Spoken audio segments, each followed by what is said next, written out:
आज हम एक ऐसी सच्ची घटना पर बात कर रहे हैं जो उत्तर प्रदेश के एक गांव में हुई थी। दिल दहला देने वाली कहानी है ये सारी जानकारी हमें एक लेख से मिली है जिसका शीर्षक है मासूम सपना, एक दर्दनाक अंत और न्याय की जीत। कहानी है 19 साल की सपना की। उसका सपना था पुलिस ऑफिसर बनने का, समाज से अपराध मिटाने का। पर देखो उसकी खुद की कहानी कितनी भयानक हो गई। हाँ, एक बहुत ही होनहार लड़की थी जिसके अपने सपने थे और उसका जीवन मतलब बहुत ही बेरहमी से खत्म कर दिया गया।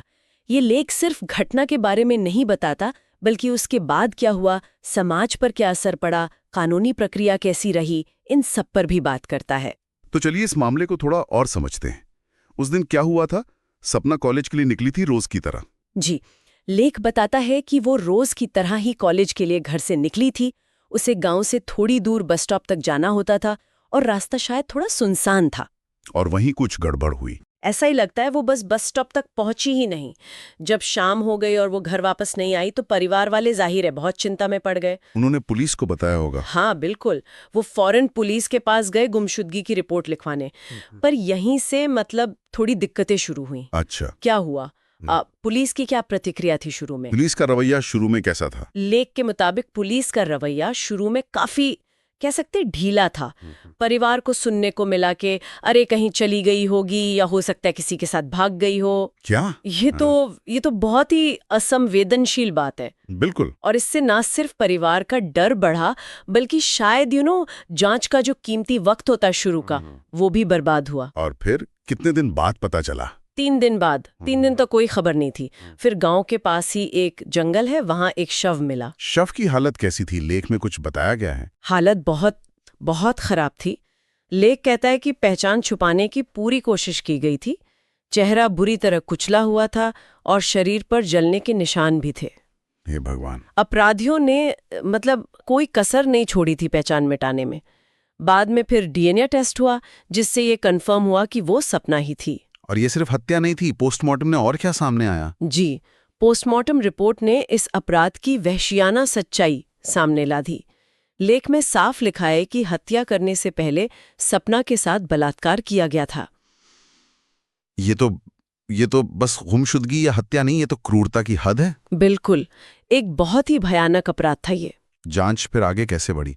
पुलिस ने किन लोगों पे शक किया? जब जांच आगे बढ़ी तो शक गांव के ही 3 लड़कों पर गया। लेख के अनुसार इनमें से एक तो सपना का पड़ोसी ही था। पड़ोसी? हाँ, और कहानी का ये पहलू और भी परेशान करने वाला है। पता चला कि वो लड़का सपना से एक तरफा प्यार करता था। अच्छा। आज जब सपना ने उसे मना कर दिया तो उसने इसे अपनी बेइज्जती समझा और बदला लेने की ठान ली। और उसने अकेले ये सब किया? या नहीं, अकेले नहीं। लेख बताता है कि उसने अपने 2 और दोस्तों को इस भयानक काम में शामिल किया।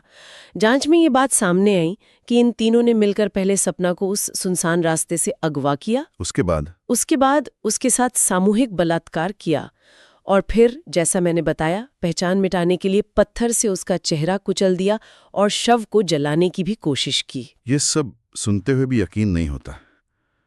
लेकिन इस पूरी त्रासदी में सपना की मां ने जो हिम्मत दिखाई वो कमाल की थी। हाँ बिल्कुल, लेख इस बात पर बहुत जोर देता है। सपना की मां टूटी नहीं, उन्होंने हार नहीं मानी। वो अपनी बेटी के लिए न्याय चाहती थीं। उन्होंने आवाज उठाई, मीडिया में गईं, सोशल मीडिया का इस्तेमाल किया। इससे हुआ ये कि लोगों का बहुत समर्थन मिला इस केस को। और इसी जन समर्थन और मीडिया के दबाव का असर हुआ कि मामला तेजी से आगे बढ़ा, फास्ट ट्रैक कोर्ट में गया। जी हाँ, ये पब्लिक प्रेशर बहुत काम आया। मामला फास्ट ट्रैक कोर्ट को सौंपा गया और इसका नतीजा भी निकला। लेख के अनुसार हैरानी की बात है कि सिर्फ 1 साल के अंदर ही सुनवाई पूरी हो गई। और फैसला क्या आया? तीनों आरोपी दोषी पाए गए और उन्हें फांसी की सजा सुनाई गई। सपना की मां का वो बयान मुझे याद आ रहा है जो लेख में भी था। मैंने अपनी बेटी को खोया, लेकिन अब किसी और की बेटी का सपना ना टूटे। कितना गहरा दर्द और संकल्प है इस बात में। सही कहा आपने। ये सिर्फ एक माँ की लड़ाई नहीं रही, ये एक तरह से समाज की लड़ाई बन गई।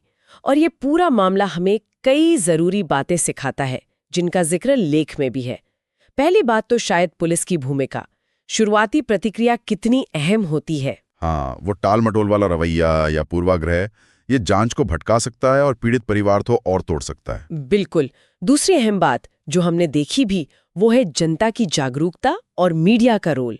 जब लोग साथ आते हैं, आवाज उठाते हैं, तो सिस्टम पर दबाव बनता है। खासकर ऐसे मामलों में जहां शायद पीड़ित पक्ष कमजोर हो, वहां बाहरी आवाज बहुत मायने रखती है। सही बात है। और तीसरी और शायद सबसे चिंताजनक बात जिसे लेख भी उजागर करता है वो है समाज की चुप्पी। कई बार लोग सोचते हैं यह हमारा मामला नहीं, या डर के मारे चुप रह जाते हैं, पर ये चुप्पी ये एक तरह से अपराधियों का हौसला बढ़ाती है। इस केस में आवाज उठी तो न्याय मिला, पर सोचने वाली बात है कि ऐसे कितने मामले होंगे जहां चुप्पी की वजह से न्याय नहीं मिल पाता होगा। बिल्कुल। तो ये सब क्या दिखाता है?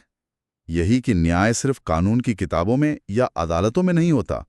ये इस पर भी निर्भर करता है कि हम एक समाज के तौर पर कितने जागे हुए हैं, कितने जिम्मेदार हैं, अन्याय के खिलाफ बोलने की हिम्मत कितनी रखते हैं हम। हाँ, और एक बात और सोचने पे मजबूर करती है। लेख बताता है कि पड़ोसी ने बदले की भावना से ये सब किया।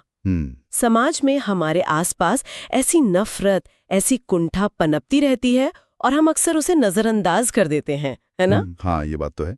बनने से रोकने के लिए क्या कर सकते हैं अपने स्तर पर, अपने मोहल्ले में, अपने समाज में, ताकि ऐसी नौबत ही ना आए कि किसी और सपना का सपना टूटे।